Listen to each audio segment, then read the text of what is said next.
Good morning everyone and welcome to the Cabinet meeting. I'm Councillor Amanda Hopgood, Leader of Durham County Council and Chair of this meeting. The meeting is being broadcast live through our YouTube channel. Before we commence with today's formal business, I'd like to cover some of the housekeeping issues for us all to follow. Please switch off or make silent your mobile phones and all other devices, and keep your microphones switched off at all times unless invited to speak by myself as the Chair.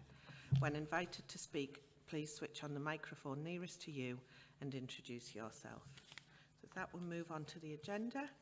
Item 1, public questions. One public question has been received for today's meeting. The question is from Mr. Watson. Unfortunately, Mr. Watson is unable to be present at today's meeting, therefore a written reply will be given following the meeting. Item 2, minutes of the meeting held on the 17th of April 2024. Can I have a mover, please? Move it, Chair. Thank you. And a seconder, please. Seconded, Chair. Thank you. Can we agree the minutes are a correct record? Okay, I can confirm that the minutes are agreed. Item 3, is declarations of interest. Are there any declarations from members this morning, please? No? Okay, so we'll move on to item 4, which is the Workforce Strategy 2024 to 2027. Can I ask Paul Darby, Corporate Director of Resources, to present the report, please, and thank him for such a short title. Yes, thank you, Chair, and good morning, members. This report sets out the proposed workforce strategy for the Council for the period 2024 to 27 and is aligned to the corporate plan. The proposed strategy is underpinned by a delivery plan and provides a framework for how we will shape the workforce for the future, working with our trade union colleagues and with managing employees right across the whole of the workforce. The report provides an overview of the strategy and the approach we are proposing. The strategy itself is attached at Appendix 2 to the report. As members will see, there are 3 workforce ambitions and priorities that will help frame the work that will be undertaken, and these are summarised in paragraph 18R and are enabling the organisation to deliver through its people, being a good employer and creating a people-first culture, and building capacity and developing great talent. The strategy and report highlights the progress we've made against the previous strategy and the actions and achievements delivered, which is summarised in paragraph 15 and which cover the period to 2021 to 2024. The workforce strategy is by its very nature a broad strategic document. It recognises that the world of work is changing and evolving and that our workforce needs to change too. The strategy sets out how we will achieve that change together. The recommendations, Chair, are for Cabinet to approve and adopt the strategy as set out at paragraph 6. Thank you, Chair. Thanks, Paul. Can I invite Councillor Richard Bell, Deputy Leader and Cabinet Portfolio Holder for Finance, to move the report, please? Thank you, Chair. Can I thank the Director of Resources, the Head of HR and all the officers involved for their work in bringing this report and strategy forward today. The 3 key priorities outlined and the detailed action plans that underpin them as set out in the strategy will provide a solid platform for the development of all our workforce going forward, building on the success of the current workforce strategy. It will ensure that we continuously strive to be a good employer and that we continue to invest in our people.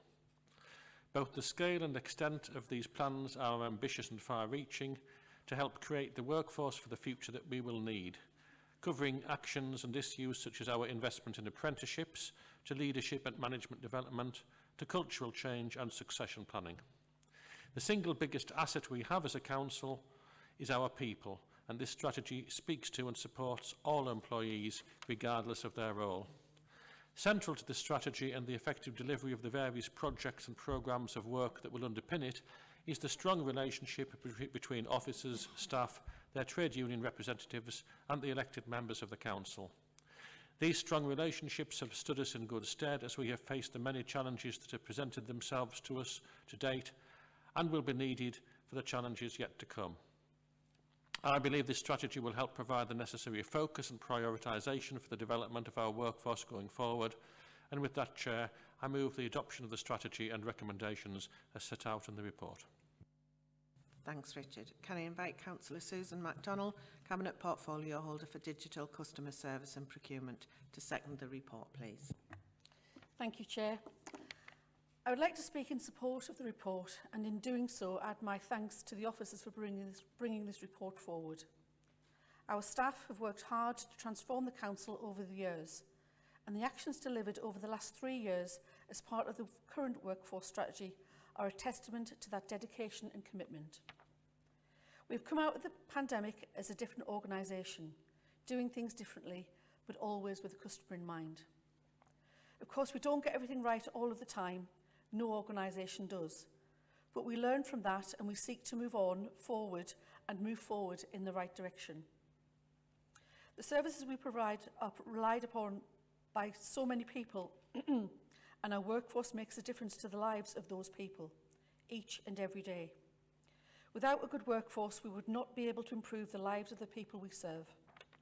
I am more than happy to support the report and recognise the important role this strategy will play on our transformation journey going forward and to good customer care, where, as others have already said, our workforce will be crucial to our success. Thank you, Chair. Thanks, Susan. Is there anyone else wishing to speak to this report, please? No? Can we agree the report and its recommendations? Agreed. Okay, I can confirm that the recommendations are agreed. So, item 5, Shopfront Design Guide, Energy Efficiency, Renewables and the Historic Environment, Biodiversity and Non-Designated Heritage Asset Supplementary Planning Documents. So the award for the longest title goes to Amy Harhoff, Corporate Director of Regeneration, Economy and Growth. So can you please present the report, please?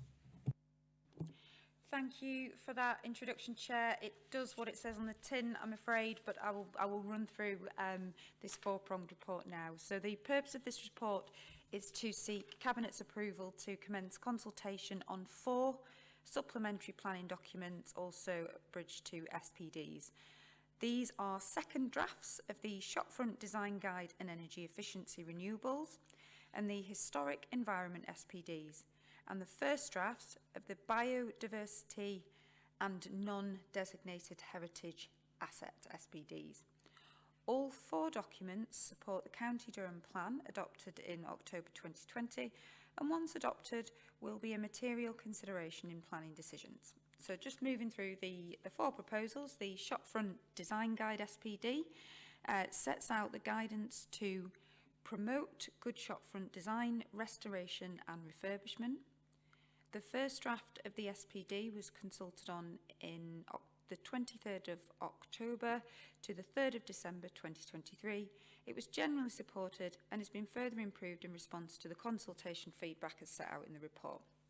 Key changes include the addition of good practice examples, a section on modern shopfronts, clarification on what can and can't be controlled through planning, and a greater emphasis on the restoration of over-replacement.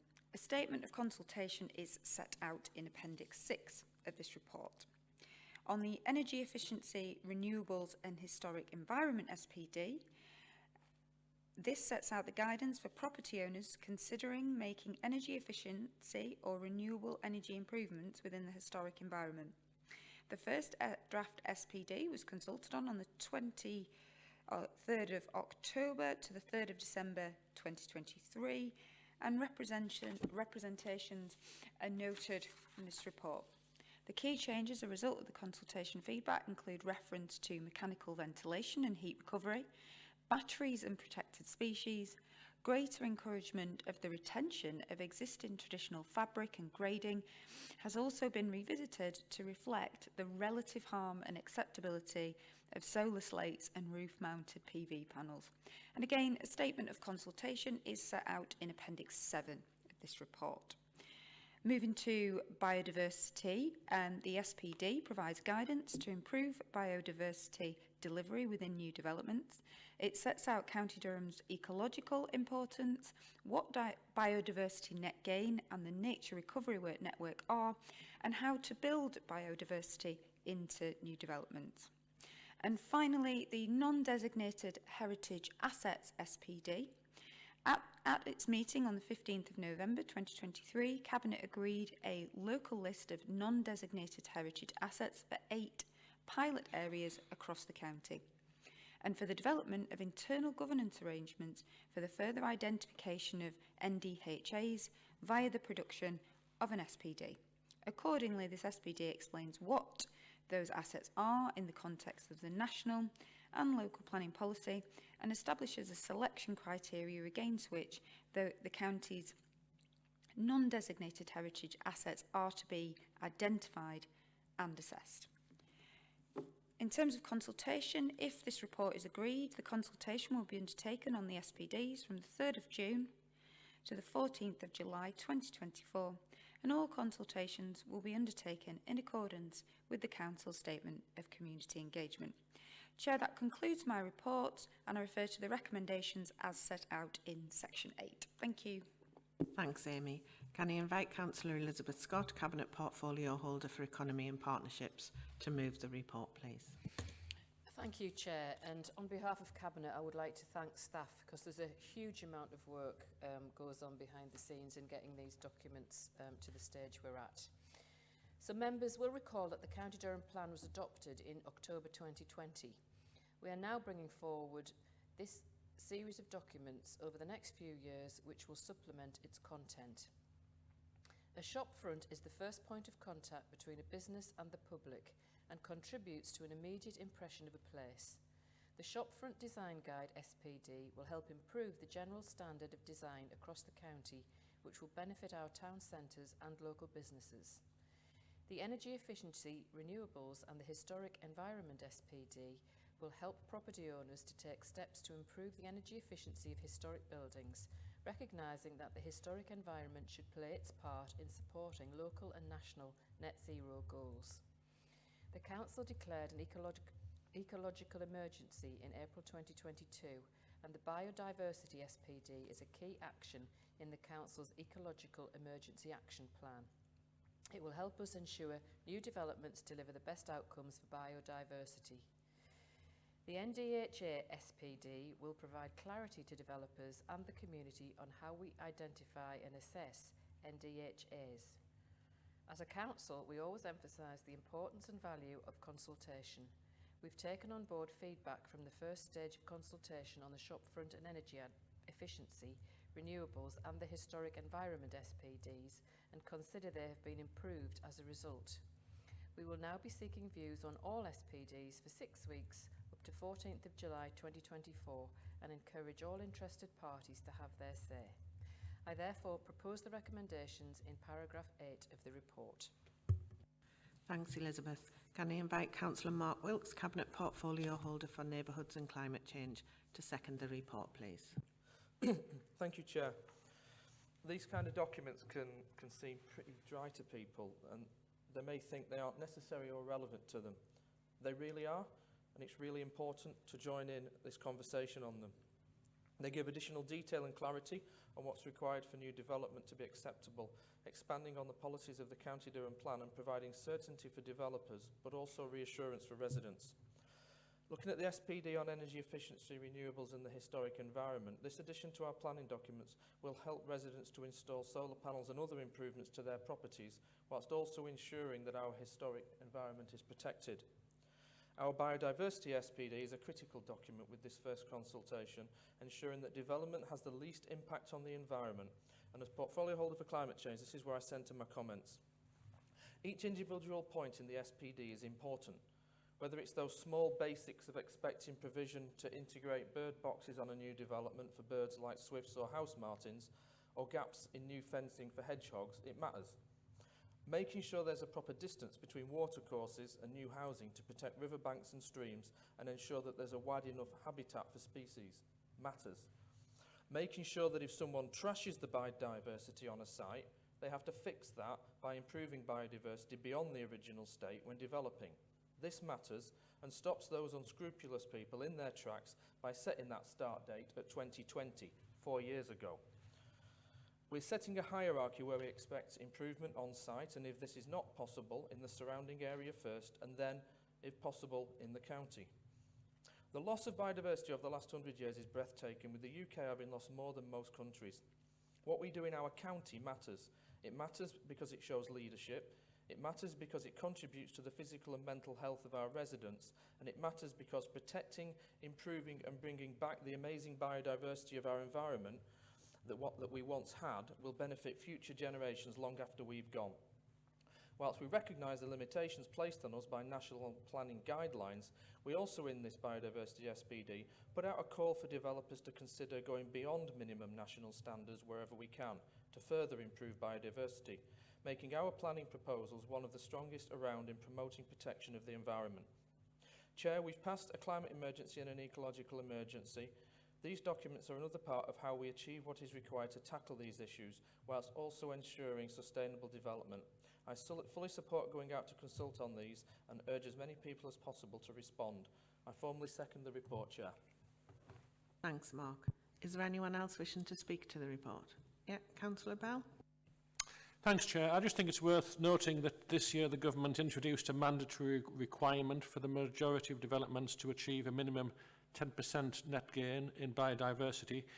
So our Biodiversity SPD is important in providing guidance to developers and residents on this new national requirement and how biodiversity net gains can be achieved. And so therefore I support the report and the recommendations in paragraph 8. Thank you. Thanks, Richard. Is anyone else wishing to speak? Okay, can we agree the report and its recommendations, please? Okay, can confirm that the recommendations are agreed. Item 6 is any other business. I haven't been notified of any other business for the public part of the agenda. I'd therefore like to thank everyone for taking part and to those members of the public and media who have watched the meeting online. This concludes the business for the public part of the meeting.